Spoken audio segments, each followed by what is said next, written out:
यहीं बैठे बैठे व्हाट्सएप पे आप ऑर्डर करिए, और जब तक हमारा ये उद्बोधन चलेगा इतनी देर में वो बाइक से आ जाएगा गेट के बाहर, यूनिवर्सिटी के अंदर आके आपको दे देगा। ऐसा चल रहा है, कड़वी बात कह रहा हूं, ये चल रहा है। और जानते हैं, बड़े प्लान्ड वे में ड्रग में नपुंसकता की दवाई मिलाई जा रही है, बाझपन की दवाइयां मिलाई जा रही हैं, लड़कों में नपुंसकता बढ़ रही है, लड़कियों में बाझपन बढ़ रहा है। फिर शादी के बाद आईवीएफ लो, आईवीएफ में लूले लंगड़े बच्चे पैदा होंगे, हमारी पूरी जनरेशन बर्बाद हो जाएगी। कुछ चंद सफेदपोश ये ड्रग स्मगलर को पाल के बैठे हुए, कुछ चंद सफेदपोश अपने बंगलों बनवा रहे, विदेशों में मकान खरीद रहे, फार्म हाउस खरीद रहे।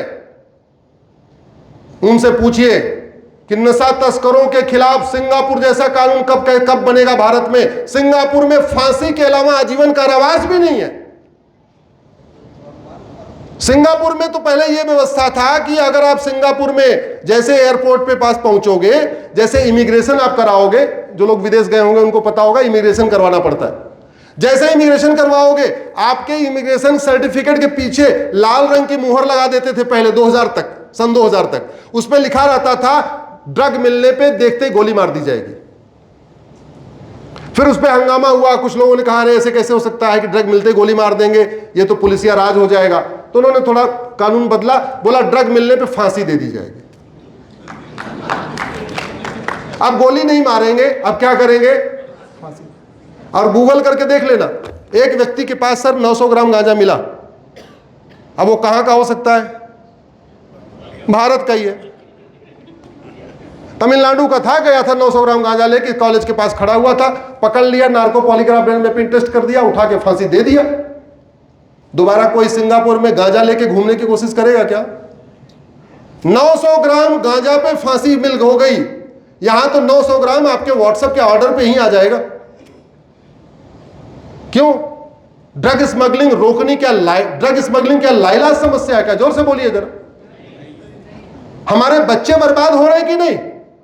करोड़ों मां बाप नशेड़ी बच्चों से परेशान है, करोड़ों बहन बेटियां नशेड़ी पतियों से परेशान है, करोड़ों बच्चे नशेड़ी बाप से परेशान है। ड्रग एडिक्ट होने के बाद वो लड़का पॉर्न एडिक्ट हो जाता है, पॉर्न में डूब जा रहा है, अश्लील फिल्में देख रहा है, अश्लीलता में डूबा जा रहा है। हमारी यंग जनरेशन बर्बाद हो रही है। क्या पढ़ाई लिखाई करेगा, क्या उद्योग में व्यापार करेगा? और एक बात मैं आपको बताऊं, अभी जो लेटेस्ट ट्रेंड चल रहा है, बड़े प्लान्ड वे में अग्रवाल समाज, माहेश्वरी समाज, जैन समाज, मारवाड़ी समाज के बच्चों को टारगेट करके ड्रग दिया जा रहा है। क्यों? क्योंकि 50 करोड़ का मालिक है, एक ही बेटा है, नशेड़ी हो गया तो 50 करोड़ की प्रॉपर्टी भी हड़प लेंगे। क्योंकि गरीब को अगर नशा देगा तो गरीब तो कुछ दिन लेगा, उसके बाद पैसा खत्म तो नशा खरीदेगा नहीं। अग्रवाल, जैन, माहेश्वरी, मारवाड़ी समाज का है, वो तो खरीदता रहेगा, जब तक मर नहीं जाएगा तब तक ड्रग खरीदेगा वो। ये रुकना चाहिए कि नहीं? जोर से बोलिए जरा, ये रुक सकता है कि नहीं? ऐसी कोई बीमारी नहीं जिसकी कोई दवाई नहीं, ऐसी कोई समस्या नहीं जिसका समाधान नहीं। तो अगर हम माता अहिल्याबाई होलकर जी का सम्मान करते हैं, उनको श्रद्धांजलि देना चाहते हैं, तो हमें नियम कानूनों को बदलना पड़ेगा, कानून का खौफ पैदा करना पड़ेगा। दुनिया में सबसे बढ़िया शिक्षा व्यवस्था हमारी थी, सबसे घटिया हो गई। हमारी चिकित्सा व्यवस्था दुनिया में सबसे अच्छी मानी जाती थी, आज की डेट में विदेशी चिकित्सा व्यवस्था ने पूरा हाईजैक कर लिया। और दुनिया में सर्वोत्तम हमारी न्याय व्यवस्था थी, आज की डेट में गुलामी की न्याय व्यवस्था के कारण यहां केवल तारीख पे तारीख मिल रहा है, फर्जी केस से लोग आत्महत्या कर रहे हैं। एक बात मैं आपको बता दूं, आतंकवादी साल में 100 लोगों से ज्यादा लोगों को नहीं मारते जो पाकिस्तान के आतंकवादी हैं। माओवादी नक्सली ज्यादा से ज्यादा 200 लोगों को मारते हैं। यानी पूरे भारत में इस्लामिक आतंकवादी और माओवादी नक्सलवादी मिला के कितनी बहन बेटियों का सिंदूर उजड़ता है? जोर से बोलिए जरा। 300। उससे ज्यादा थाने के भ्रष्टाचार के कारण आत्महत्या कर लेते हैं।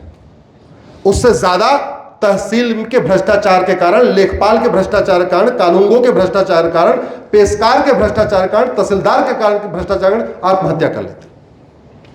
जितनी हमारी बहन बेटियों का सिंदूर आतंकवादी उजाड़ते हैं, उससे ज्यादा सिंदूर तो रोड एक्सीडेंट में उजड़ जाता है। और रोड एक्सीडेंट का मूल कारण है भ्रष्टाचार। सड़क में मटेरियल डालते ही नहीं है।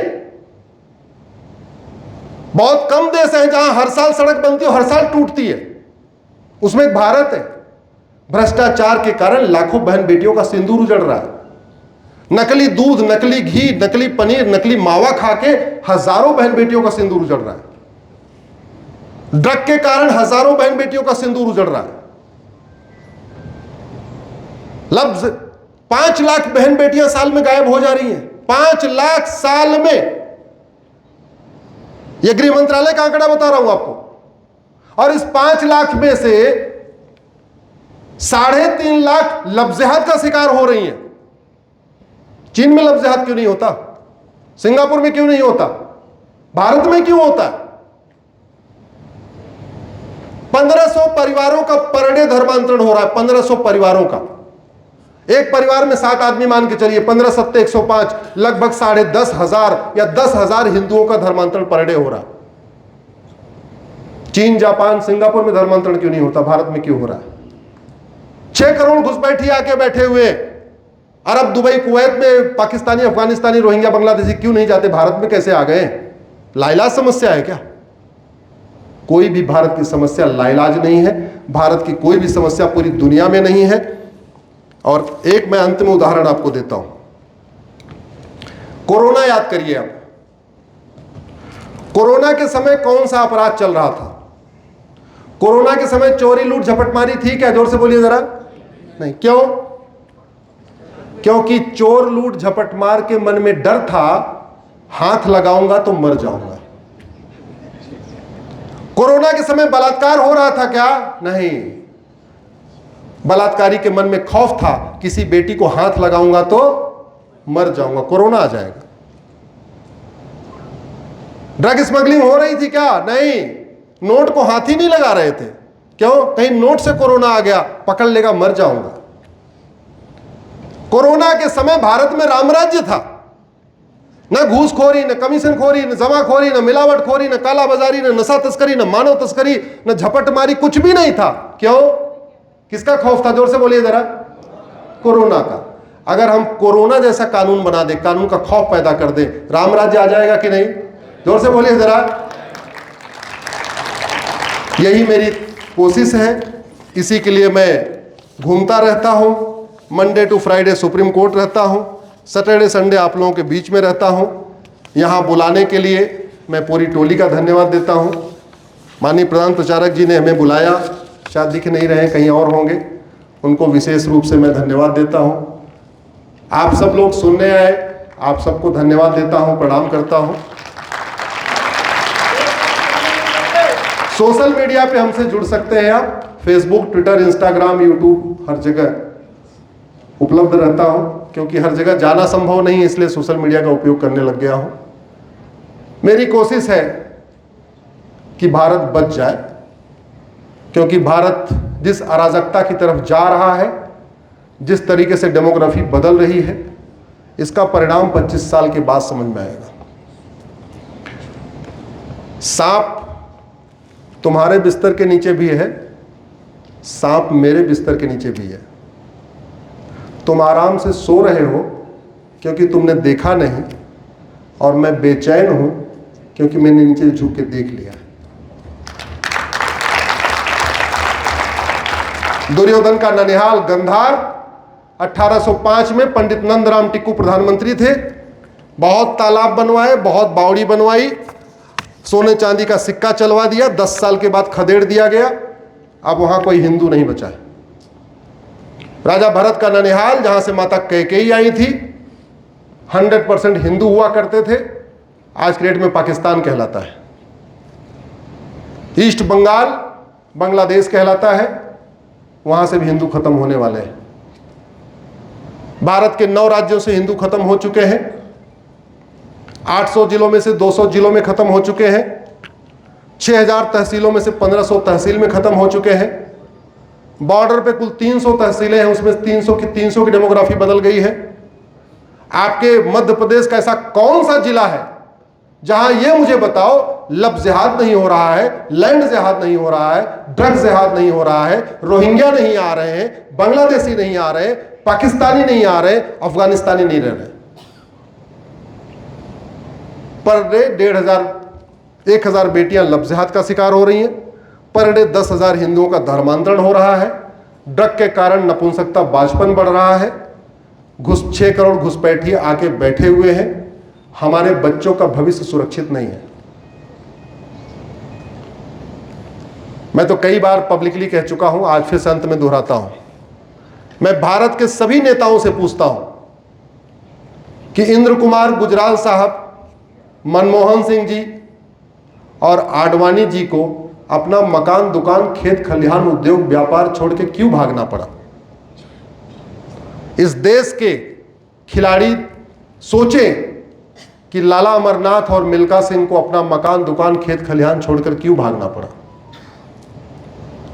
इस देश के हीरो हीरोइन सोचें कि यश चोपड़ा, प्रेम चोपड़ा, देवानंद, सुनील दत्त, ऋतिक रोशन के दादा रोशन साहब, ये लोग अपना मकान, दुकान, खेत खलिहान छोड़ के क्यों भागे। और इस देश के जज और वकील सोचें कि राम जेठमलानी जी को अपना मकान, दुकान, खेत खलिहान छोड़ के क्यों भागना पड़ा। जब तक इसको गंभीरता के साथ सोचेंगे नहीं, तब तक हमें जवाब नहीं मिलेगा। और केवल सोचने से काम नहीं चलेगा, एक्शन लेना पड़ेगा, कुछ करना पड़ेगा। क्यों? पहले तो एक औरंगजेब था, अब तो हर जिले में औरंगजेब है। पहले एक बाबर था, हर जिले में बाबर है। अंग्रेजों ने 500 साल के मुगलों के समय और 200 साल के अंग्रेजों के शासन, 700 साल के शासन में भारत में 1000 मदरसे खुले थे। आज की डेट में संख्या 3 लाख हो चुकी है। पाकिस्तान से ज्यादा मौलवी भारत में है, पाकिस्तान से ज्यादा मदरसे भारत में है, पाकिस्तान से ज्यादा मरकज़े भारत में है, पाकिस्तान से ज्यादा मज़ारे भारत में है, पाकिस्तान से ज्यादा दरगाहें भारत में है। और एक बात और जिस पे कभी चिंतन ही नहीं हुआ, दुनिया की सबसे बड़ी जमात, आप लोग गूगल करिएगा, biggest Jamaat of the world,